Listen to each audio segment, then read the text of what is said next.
Muy buenos días para todos los que hacemos parte del pueblo de nuestro Padre Celestial. Hoy es un nuevo día para darle gracias al Eterno por la vida, por el milagro de la vida en medio de la peste que está atacando al mundo. Padre, te damos gracias por este nuevo día, porque tú has sido misericordioso con tu pueblo. Hoy estamos a 1 de abril del año 2021. Es un nuevo día para darle gracias al Padre, al Eterno, al que es dueño de toda la creación y de todo lo que existe. Continuamos con el libro de Jueces, capítulos 7, 8, 9, 10, 11, 12, 13, 14 y 15, que haré un breve resumen de esos capítulos del Antiguo Testamento. Y continuamos con el libro de Lucas, capítulo 5 y capítulo 6, del 1 al 49 del Nuevo Testamento. Padre Santo, tú nos has dejado tu palabra y nos has escogido para escudriñar, para estudiar tu palabra. Nos has escogido como parte de tu pueblo. Hoy te damos gracias por este nuevo día y te pedimos por todas las personas que están enfermas, de cualquier tipo de enfermedad, y consuelo a todas las familias que han perdido a familiares por la peste que está azotando el mundo. Padre Santo y Poderoso, séllanos con la sangre de tu Hijo amado. Y leemos esta palabra, la palabra que tú le has dejado a tu pueblo. Envía tu Espíritu Santo a nuestra vida, para que esta palabra sea revelada en nuestros corazones, grabada en nuestros corazones. Amén, amén y amén. Capítulo 7 de Jueces. El Padre Celestial había seleccionado a Gedeón para derrotar a los madianitas. Gedeón y el Todopoderoso le dijo a Gedeón: tienes demasiadas personas para que yo entregue a Madián en tus manos, a fin de que Israel no vaya a jactarse contra mí y diga que su propia fortaleza lo ha librado. Dile ahora a todo el pueblo, cualquiera que esté temblando de miedo, que se vaya. Y se volvieron 22,000 varones y se quedaron 10,000. Y el padre le dijo a Gedeón: todavía hay muchas personas para pelear la batalla. Mándalos al arroyo y que beban agua, y yo los solucionaré ahí. Y te diré quién irá contigo y quién no. Y todos bajaron al arroyo, los 10,000, y bebieron agua. Y el padre seleccionó a 300 que habían tomado agua sin doblar la rodilla. 300 varones enfrentaron al ejército madianita. 300 varones enfrentaron a todo un ejército madianita y destruyó a todos los madianitas. El Padre Celestial envió un ruaz, un espíritu, sobre los enemigos, que vinieron y se confundieron y se mataron entre ellos mismos. Al sonar los 300, la trompeta, el Todopoderoso hizo que los varones de todo el campamento se atacaran entre sí con sus espadas. El ejército huyó hasta Bet-Sitat en dirección a Cereza, hasta la frontera de Abel Mejolá, cerca de Tabat. Y allí Gedeón destruyó a todos. En el capítulo 8 vemos que los efraínitas de la tribu de Efraín le reclamaron a Gedeón por qué no lo habían invitado para ir a la guerra con él. Pero Gedeón le dijo que la había invitado, pero no quisieron ir. Y por eso ellos no fueron, no acompañaron a Gedeón. Gedeón captura a Sebe y Salmuna, los reyes de Madián, y los mata, destruye a los madianitas. Y Gedeón se hace y se elabora un efod, viene y se elabora un efod como los que usaban los sacerdotes. Vino e hizo un efod, y con el efod que puso en Ofrá, su ciudad, todo Israel se prostituyó. Empezaron a adorar allí al efod, el cual se convirtió en una trampa para Gedeón y su familia. Los madianitas fueron sometidos delante de los israelitas y no volvieron a levantar cabeza durante 40 años mientras vivió Gedeón. El país tuvo paz. Jeroboam, hijo de Joab, también llamado Gedeón, le pusieron el nombre de Jeroboam, hijo de Joás regresó a vivir a su casa. Tuvo 70 hijos, pues eran muchas sus esposas. Gedeón, hijo de Joás, murió en una edad avanzada y fue sepultado en la tumba de Joás, su padre, en Ofrad, pueblo del clan de Abiezer. En cuanto murió Gedeón, los israelitas volvieron a prostituirse ante los ídolos de Baal. Levantaron a Baal, pacto con sus ídolos. ¿Volvieron a qué? A prostituirse, a apartarse del Creador. Apenas murió ese juez Gedeón, volvieron a prostituirse y se olvidaron del todopoderoso Elohim, que los había rescatado del poder de todos los enemigos que los rodeaban. Bien dejaron de mostrarle bondad, mostrarse bondadoso con la familia de Jerubal, es decir, Gedeón. No obstante, todo lo bueno que él había hecho por Israel. En el capítulo 9 vemos que Abimelech, hijo de Gedeón, fue a Chequén a visitar a los hermanos de su madre, y les dijo a ellos y a todo el clan de su padre: pregúntenle a todos los señores de Chequén qué les conviene más, que todos los 70 hijos de Jerubal los gobiernen o que los gobierne un solo varón. Acuérdense de que yo soy de la misma sangre que ustedes. Cuando los hermanos de su madre comunicaron a los señores de Chequén, estos se inclinaron a favor de Abimelech porque dijeron: él es nuestro hermano. Y le dieron 70 monedas de plata del templo de Baal Pactó, con el cual Abimelech contrató a unos maleantes sin escrúpulos para que lo siguieran. Fue a Ofra, a la casa de su padre, y sobre una misma piedra asesinó a sus 70 hermanos, hijos de Jerobal, de Gedeón.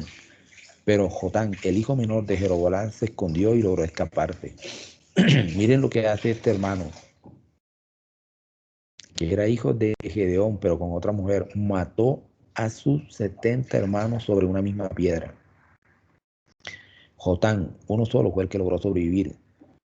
Todos los señores de Sequén y Bet Milot se reunieron junto a la encina y la piedra sagrada que está en Chequén para coronar como rey a Abimelech. Cuando Jotán se enteró, subió a la cima del monte Gerizim y le gritó bien fuerte: escúchenme, señores de Chequén, y que el Todopoderoso los escuche a ustedes. Lean esto en sus casas. Jueces 9, del 8 al 15. Miren, un día los árboles salieron a ungir un rey para sí mismo y le dijeron al olivo: reina sobre nosotros. Pero el olivo le respondió: he de renunciar a dar mi aceite con el cual se honra al Todopoderoso y a los varones para ir a mecerme sobre los árboles. Después los árboles le dijeron a la higuera: reina sobre nosotros. Pero la higuera le respondió: he de renunciar a mi fruto tan bueno y dulce para ir a mecerme sobre los árboles. Luego los árboles le dijeron a la vid: reina sobre nosotros. Pero la vid le respondió: he de renunciar a mi vino que alegra al Todopoderoso y a los varones para ir a mecerme sobre los árboles. Por último, los árboles le dijeron al espino: reina sobre nosotros. Pero el espino le respondió a los árboles: si de veras quieren ungirme como su rey, vengan y refúgiense bajo mi sombra. Pero si no, que salga fuego del espino y que consuma los cedros del Líbano. Esto es lo que ocurre hoy en día. Se escoge a gente mala para gobernar, gente sin escrúpulos, gente sin valores, gente degenerada. Se escogen para gobernar. Y por eso es que se están perdiendo los valores, porque ellos mismos no tienen valores. ¿Se escoge qué? Se escoge al espino, lo que no sirve para gobernar lo que está pasando en el mundo y lo que está pasando en nuestro país. Ahora bien, han actuado ustedes con honradez y buena fe al coronar rey Abimelech. Han sido justos con Jerubal y su familia y lo han tratado como se merecía. Mi padre luchó por ustedes, arriesgando su vida. Los libró del poder de los madianitas, pero ustedes se han rebelado contra la familia de mi padre. Han matado a sus 60 hijos sobre una misma piedra. Y han hecho de Abimelech, hijo de su esclava, el rey de los señores de Chequén, solo porque él es pariente de ustedes.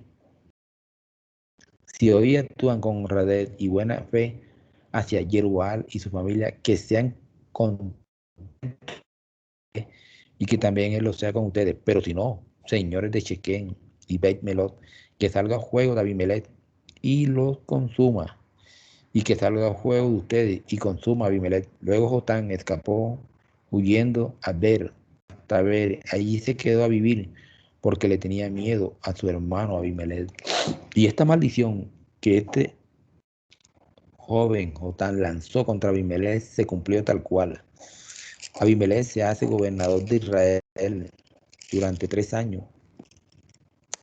Entonces el Todopoderoso interpuso un espíritu maligno entre Abimelech y los señores de Siquem, quienes lo traicionaron. Esto sucedió a fin de que la violencia contra los 70 hijos de Jerobal y el haber derramado su sangre recayera sobre su hermano Abimelech, que los había matado, y sobre los señores de Siquem, que habían sido cómplices en ese crimen. Aquí el padre. Y Abimelech se echa una maldición sobre él porque mata a sus 70 hermanos. Y el que escapó, Jotán, le da una profecía y termina muerto.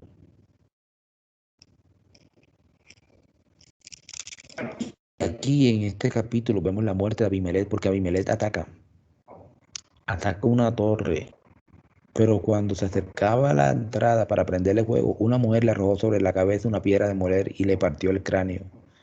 De inmediato llamó a Abimelech a su escudero y le ordenó: saca tu espada y mátame, para que no se diga de mí, lo mató una mujer. Entonces su escudero le clavó la espada y así murió. Cuando los israelitas vieron que Abimelech estaba muerto, regresaron a su casa. Fue así como el Todopoderoso le pagó a Abimelech con la misma moneda por el crimen que había cometido contra su padre al matar a sus 70 hermanos. Además, el Todopoderoso hizo que los varones de Siquem pagaran por toda la maldad. Así cayó sobre ellos la maldición de Jotán, hijo de Jerobal. Miren que ninguna maldad se queda sin castigo. Este varón había matado a su hermano y su hermano Jotán había hecho una profecía contra él y se cumplió. La maldición cayó sobre él y pagó sobre él.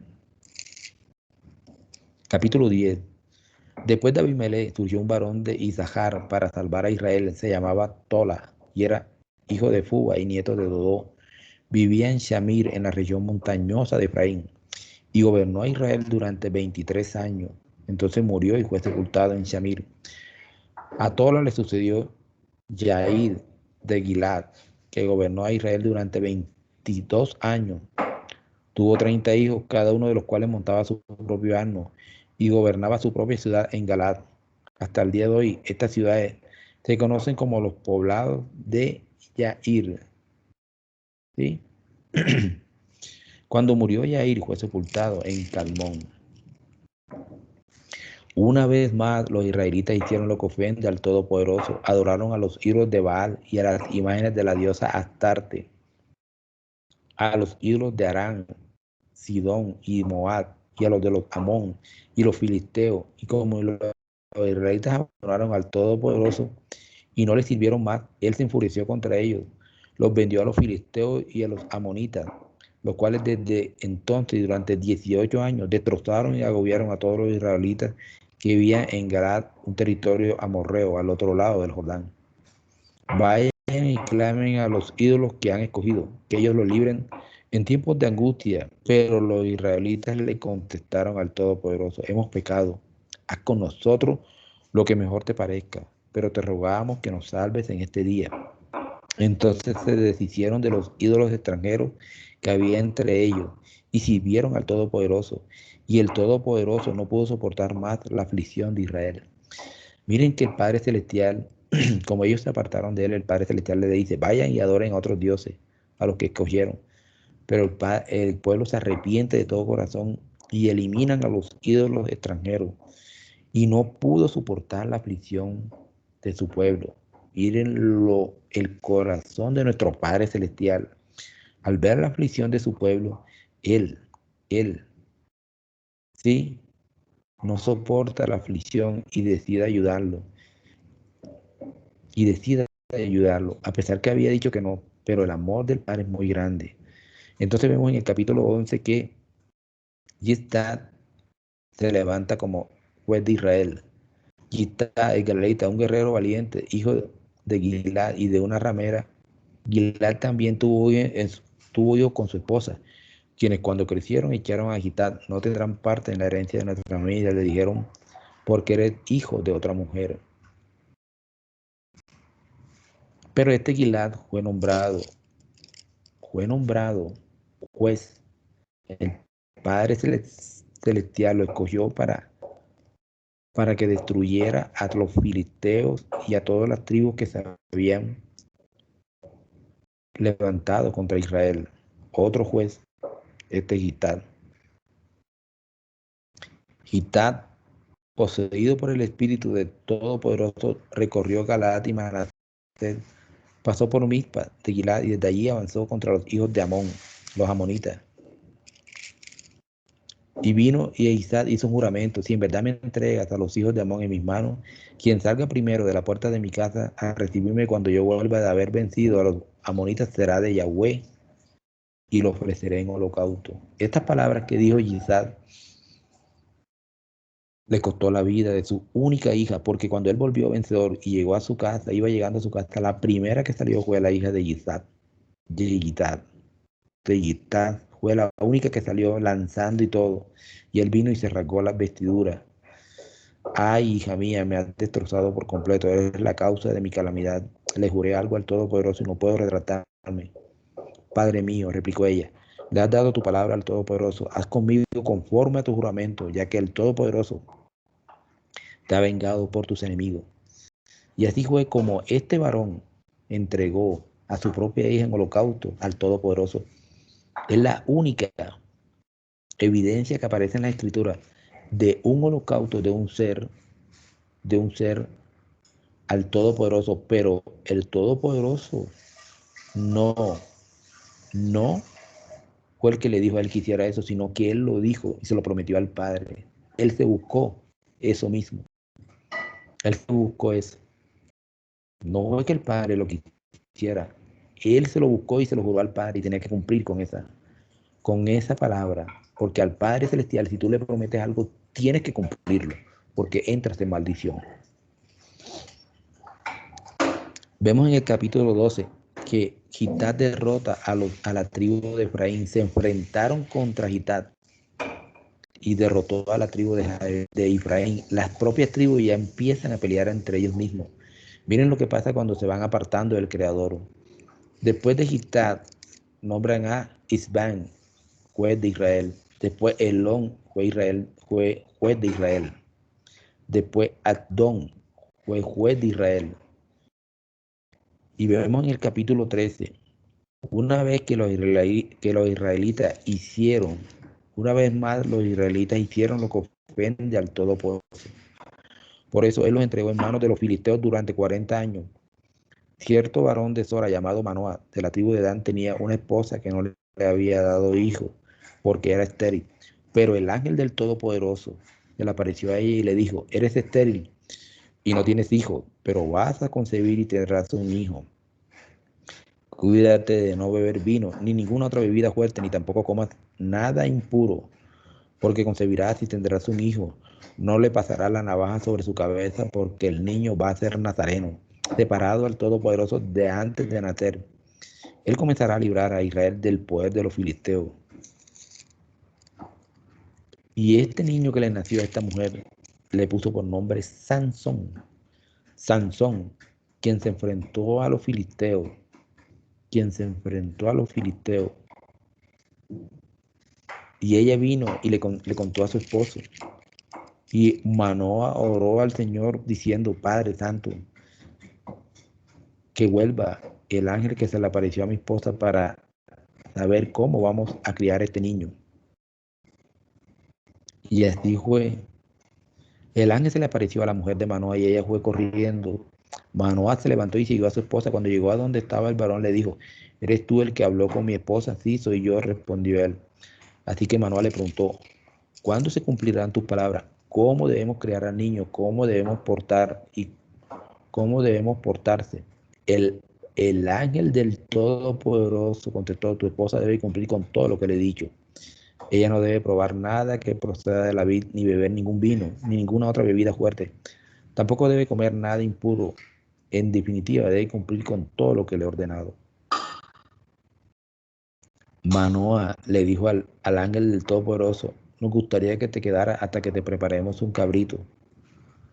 Pero el malad del Todopoderoso, el ángel, le respondió: aunque me detenga, no probaré nada de tu comida.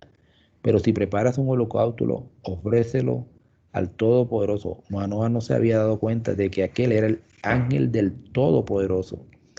Así que le preguntó: ¿cómo te llaman? Para que podamos honrarte cuando se cumpla tu palabra. El ángel del Todopoderoso le respondió: ¿por qué preguntas por mi nombre? Que es un nombre admirable.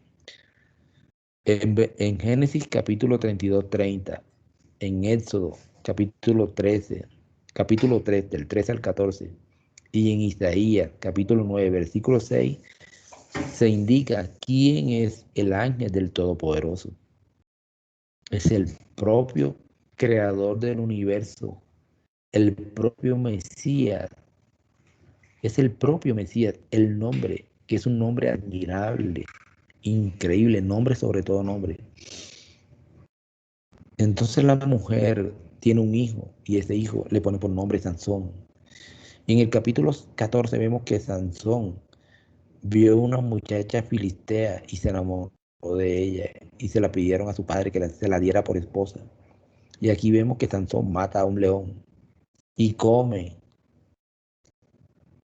una miel que estaba en el cadáver de ese león después que fue y regresó. Y vemos que Sansón se casa con esa mujer filistea, pero todo eso estaba dentro del propósito del Creador para que los filisteos se pudieran enfrentar con los israelitas a través de Sansón. ¿Sí? En el capítulo 15 vemos que pasado algún tiempo durante la cosecha de trigo, Sansón tomó un cabrito y fue a visitar a su esposa. Voy a la habitación de mi esposa, dijo él, pero el padre de ella no le permitió entrar, sino que le dijo: yo estaba tan seguro de que la odiaba, que se la di a tu amigo. ¿Pero acaso no es más atractiva su hermana menor? Tómala para ti en lugar de la mayor. Miren lo que hace el padre de la esposa de Sansón. Viene y se la da a un amigo. Error grave. Y él viene y coge venganza y amarra y cazó 300 zorras y las amarró entre la cola y le prendió antorcha a todas esas zorras y recorrieron y quemaron todo. Y Sansón viene y se enfrenta contra los filisteos, matando a 1000 filisteos, a 1000 varones filisteos con una quijada de burro. Y Sansón está poseído por el espíritu del Padre Celestial para enfrentar a los filisteos. Tremendo. Ahora nos vamos al capítulo 5 de Lucas. Un día estando en Judá, parado a la orilla del lago Kineret, o el mar de Galilea, la multitud se amontonaba alrededor de él para poder oír la palabra del Todopoderoso. Vio 2 botes que estaban cerca de la orilla del lago, dejados ahí por los pescadores, los cuales estaban lavando las redes.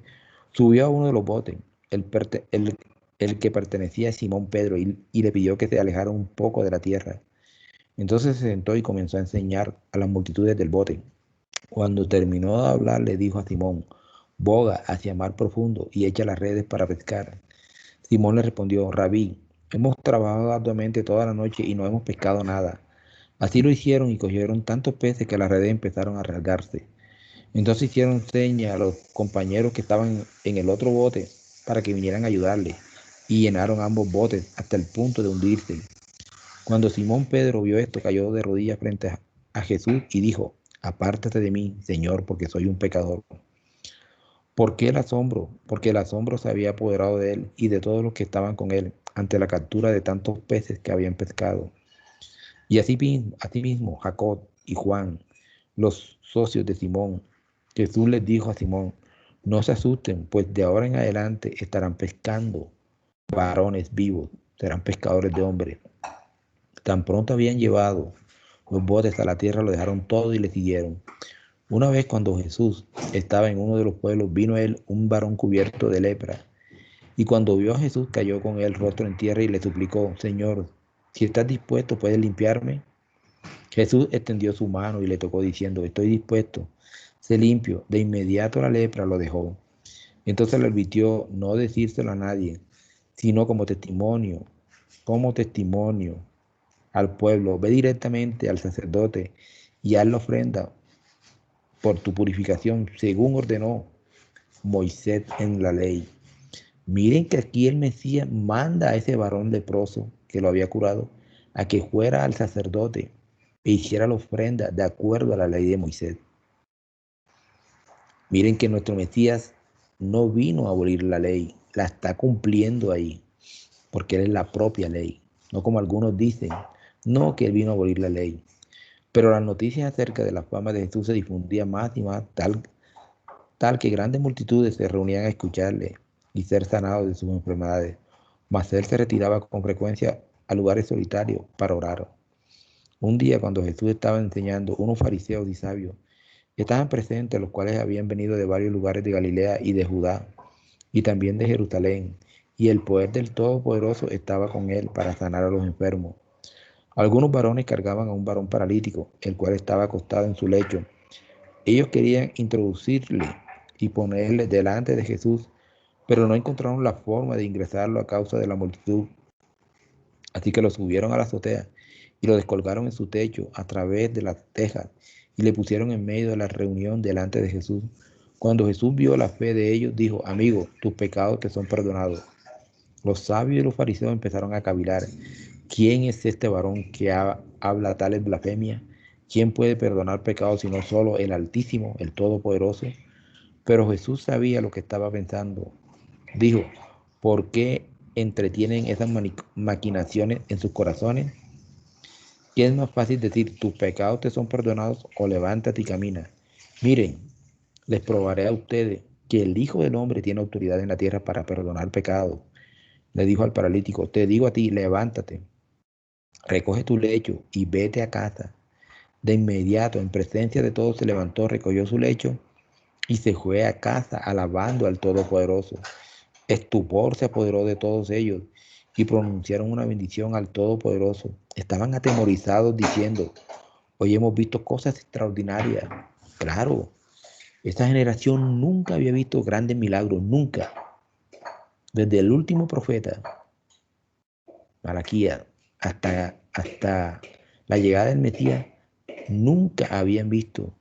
Esta generación no había visto milagros como los que estaba haciendo el Mesías. Luego Jesús salió y vio a un cobrador de impuestos llamado Levi, sentado en el lugar de recolección de impuestos, y le dijo: sígueme. Se levantó, lo dejó todo y le siguió. Levi dio un banquete en su casa en honor a Jesús, y había allí un gran número de cobradores de impuestos y otros a la mesa con ellos. Pero los fariseos y los maestros protestaron, indignados contra sus discípulos, diciendo: ¿por qué come y bebe con cobradores de impuestos y pecadores? Fue Jesús quien respondió: los que necesitan médicos no son los sanos, sino los enfermos. No he venido a llamar a los justos, sino más bien a llamar a los pecadores, para que se vuelvan de sus pecados al Todopoderoso. Y ellos le dijeron: los discípulos de Juan están siempre ayunando y orando, así mismo los discípulos de los fariseos, pero los tuyos están siempre comiendo y bebiendo. Jesús les dijo: ¿pueden obligar a los invitados de la boda a ayunar mientras el novio está con ellos? El momento vendrá cuando les serán arrebatado el novio, y cuando este momento llegue, ellos ayunarán. Claro, ellos no podían ayunar porque estaban con el Creador, con el Hijo del Altísimo. ¿Para qué iban a entrar en ayuno si lo tenían todo directamente con Él? Entonces les dijo una parábola: nadie rasga un pedazo de un saco nuevo para remendar uno viejo. Si lo hace, no solo el viejo se continuará desgarrando, también el pedazo nuevo no amornizará con el viejo. También nadie echa vino nuevo en odres viejos. Si lo hace, el vino nuevo reventará los odres. Y no solo derramará el vino, sino que los odres también se arruinarán. Por el contrario, el vino nuevo tiene que ser puesto en odres frescos, acabados de renovar. Además de eso, después de beber vino añejado, nadie desea beber el nuevo, porque dirán: el añejo está suficientemente bueno. Esto representa a los seres, a nosotros, cuando hemos sido renovados, cuando hemos sido llamados nuevas criaturas, hemos nacido en el Mesías. Ya no somos ni ropa vieja ni odres viejos. Hemos recibido al Mesías. En el capítulo 6 de Lucas leemos: En un día de reposo en Shabbat, mientras Jesús paseaba por un sembrado, sus discípulos arrancaron espigas de grano y restregándolas entre las manos comenzaron a comer la semilla. Algunos de los fariseos le dijeron, ¿por qué estás violando el Shabbat, el día de reposo? Jesús respondió, ¿no han leído nunca lo que hizo David cuando él y sus acompañantes tuvieron hambre? Entró en el templo del Todopoderoso y tomó el pan de la presencia y comieron. Esto a nadie le era permitido comer, sino a los sacerdotes. Está en Primera de Samuel, capítulo 21, del 1 al 6. Concluyó, el Hijo del Hombre es el Señor del día de reposo. Claro que es el Señor del día de reposo porque Él lo instituyó, porque el Padre hizo todo en 6 días y descansó el séptimo día. En otro día de reposo, cuando Jesús estaba en la sinagoga y estaba enseñando, había ahí un varón con una mano seca. Los sabios y los fariseos observaban a Jesús cuidadosamente para ver si se sanaba en el día de reposo, a fin de poder acusarles de algo.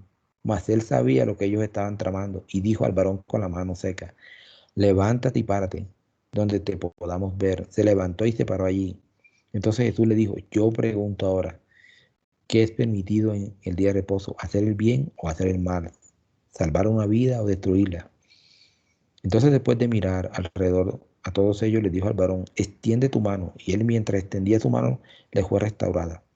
Pero los otros se llenaron de furia y comenzaron a discutir entre ellos lo que podían hacerle a Jesús. Fue alrededor de ese tiempo que Jesús se retiró a la región montañosa a orar y toda la noche continuó en oración. Cuando se hizo de día, llamó a sus discípulos y escogió entre ellos a 12, los cuales fueron conocidos como los discípulos.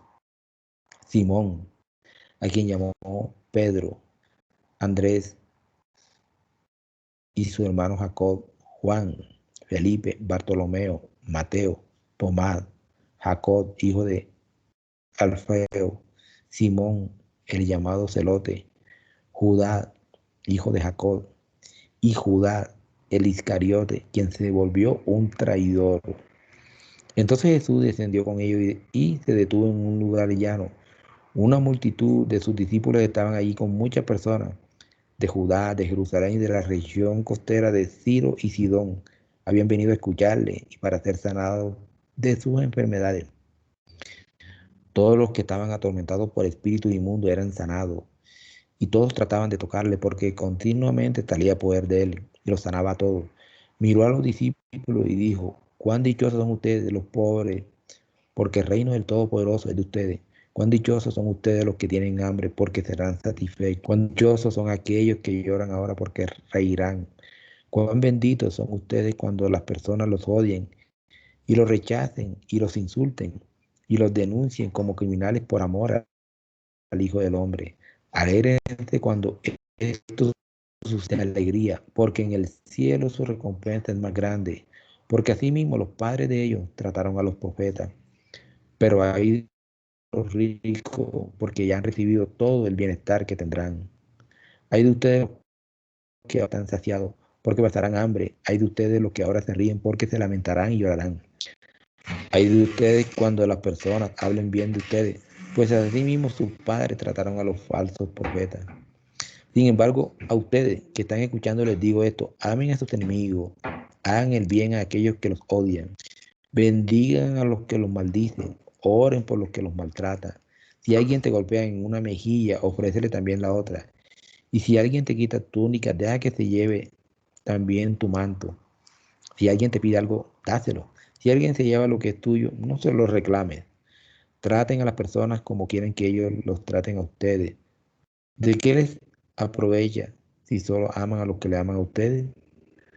¿De qué les aprovecha si solo hacen el bien a los que le hacen el bien a ustedes? ¿De qué les aprovecha si solo prestan a los que ustedes saben que pueden pagarle? También los pecadores se prestan el uno al otro, esperando ser pagados por completo. En cambio, amen a sus enemigos, hagan el bien y presten sin esperar nada a cambio. Su recompensa será grande y serán hijos del Altísimo, porque Él es bondadoso para con los ingratos y malvados. Sean bondadosos, así como su Padre es misericordioso.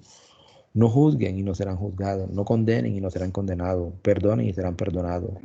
Den y recibirán regalos buenos. La medida completa, compactada, remetida y rebosante se les pondrá en su regazo, porque la misma medida con que ustedes midan serán usadas para medirlo a ustedes.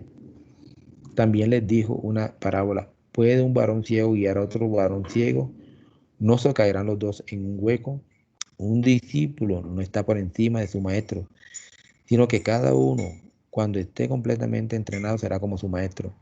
Así que, ¿por qué ves la astilla que está en el ojo de tu hermano, pero no te das cuenta del tronco que tiene en tu propio ojo? ¿Cómo puedes decir a tu hermano, hermano, déjame sacar la astilla que está en tu ojo, cuando tú mismo no ves el tronco que tienes en tu ojo? Hipócrita.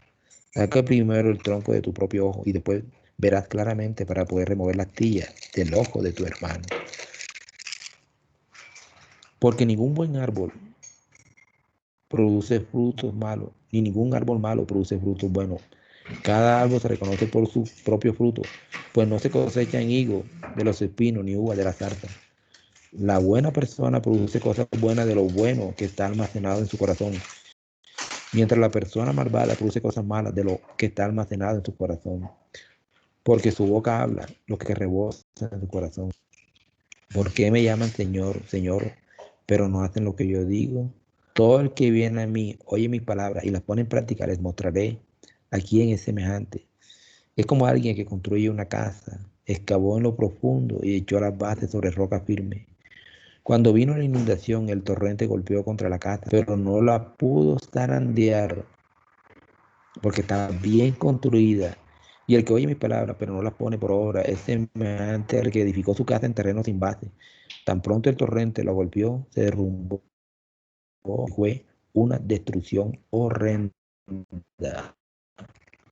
Que nuestro amado Mesías está enseñándole todo a sus discípulos y a la gente, inculcándole la palabra del Creador. Padre Santo y Poderoso, te damos gracias por esta palabra en esta mañana. Que esta palabra caiga en buena tierra. Amén, amén y amén. Reflexionemos sobre la palabra en estos días. Amén y amén, y que tengan un buen día. Amén.